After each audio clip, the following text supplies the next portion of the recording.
তুফান ঝড় তো আসলে কালকে থেকেই শুরু হয়েছে, মানে অফিসিয়াল ঝড়। কারণ কালকে টিকিট ছাড়ার সাথে সাথেই সিনেপ্লেক্সে সব টিকিট শেষ হয়ে গেছে।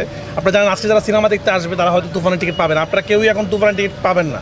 কারণ প্রথমে ছিল 12টার শো, 12টার থেকে বাড়া এখন 21টা 22টা 23টা করছে, কিন্তু তারপর টিকিট নাই। তো এটা খুবই ভালো, সারা দেশ থেকেই ছবি সব জায়গায় হাউসফুল যাচ্ছে, খুব ভালো লাগতেছে। আর আমি সারাদিন বসে বসে রিয়াকশন দেখতেছিলাম, তো এখন আসলাম দেখি যে সব ঠিকঠাক আছে কিনা। ওদের তো আসলে রিলিজ হয় না এখনও, 28 তারিখ রিলিজ হবে, কিন্তু ওরা তো ট্রেইলার টিজার বা গান দিয়ে প্রচুর হাইপে আছে এবং ওরা ওয়েট করতেছে বাংলাদেশের মানুষ কি বলে। তো 100% পজিটিভ রিভিউ পাচ্ছি এবং সবাই বলছে যে এটা বাংলাদেশে এখন পর্যন্ত সেরা কমার্শিয়াল ছবি। আমি জানি না এখনও কি এটা, তো আপনারা রিয়াকশনগুলো নেন, আশা করি আপনারা দর্শকদের রিয়াকশন নেবেন। আপনাদেরকে অনেক অনেক ধন্যবাদ। ঈদের দিন আপনারা সবাই আসলে আপনাদের ফ্যামিলি ছেড়ে সিনেমা কভার করছেন। আমি আপনাদের একটা অনুরোধ করব যে দর্শক যেটা বলে আপনারা সেটাই প্রচার করবেন, সেটা হোক ভালো হোক খারাপ, কেউ ভেবে করবেন। ভাই আমি চেষ্টা করছি এমন একটা ছবি বানানোর জন্য, আপনারা নিজেরা তো ছবিটা দেখবেন, যেই ছবি দেখলে আমরা প্রাউড ফিল করতে পারবো। আসলে আমি আস্তে আস্তে নিজের ছবি বেটার করার চেষ্টা করেছি। কোরবানিটা আমার জন্য খুব লাকি, প্রতি কোরবানিতে আপনাদের সাথে আমার দেখা হয়, সুরঙ্গর সময় দেখা হয়েছে, পড়ানোর সময় দেখা হয়েছে। তা আমি আরও নিজেকে আরও বেটার করার চেষ্টা করেছি। বাট এই ছবিটা একটুকু বলতে পারবো বাংলাদেশে এরকম ছবি হয় নাই। এইটা আসলে আপনারা যখন সিনেমা দেখবেন তখনই বুঝতে পারবেন, এবং দর্শক যখন রিয়াকশন নেবেন তখনই বুঝতে পারবেন যে আসলে আমরা কী করেছি। তুফান 2 আসবে কিনা এখন বলবো না, আর কিছুদিন যাক তারপরে বলবো। আসলে যেহেতু শেষে কি এটা আসলে এখন বললে কি হবে, সিনেমার মধ্যে এটা একটা সাসপেন্স আছে, আমি এটা নিয়ে কথা বলতে চাই না। দেখা যাক কি হয়। তুফান 2 আগ্রহ থাকবে দর্শক। বা আমি দর্শকদের একটা কথাই বলবো, আপনারা প্লিজ অগ্রিম টিকিট কেটে হলে আসার চেষ্টা করুন, বিশেষ করে সিনেপ্লেক্সগুলোতে। না হলে আসলে আপনি এসে সিনেমার টিকিট পাবেন না, পরে আপনাদেরকে অন্য ছবি দেখতে হবে। আসলে না, শো তো বাড়াইছে আসলে, কিন্তু এখন আমি জানি না এখন কি করবো। এটা আসলে এটা খুব কষ্ট লাগে, একজন দর্শক বাসা থেকে রেডি হয়ে বেরিয়েছে তুফান দেখবে, কিন্তু এখানে এসে টিকিট পাচ্ছে না 3 দিনের, তখন সে চিন্তা করতেছে তাহলে কি করব। তখন সে অন্য ছবি দেখছে। অন্য ছবি দেখা নিয়ে আমার আপত্তি নেই, সব ছবি আপনারা দেখেন, কিন্তু যে দর্শকটা আসলে আমার ছবি দেখতে আসছে সে যখন অন্য ছবি দেখছে তখন কষ্ট লাগে।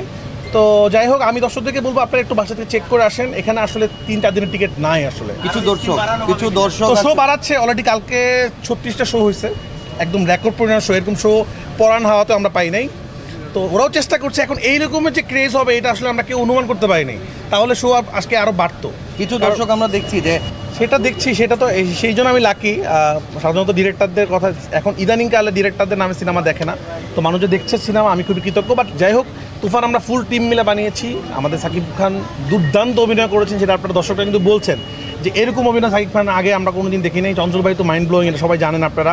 তো সব কিছু মিলে দেখি, মাত্র প্রথম দিন তো একটু হজম করতে সময় লাগতেছে, এরকম রেসপন্স পাবো আশা করি নি। আর স্বাভাবিক, আমার ছবি তো আসলে সাধারণত প্রথমে সিনেপ্লেক্স থেকে হিট হওয়া শুরু করে, তারপর আস্তে আস্তে গ্রামের দিকে যায়, কিন্তু এবার তো 129টা হলে একসাথে চলতেছে এবং এত রিয়াকশন একসাথে পাচ্ছি, নিজে একটু সব কষ্ট হচ্ছে আর কি।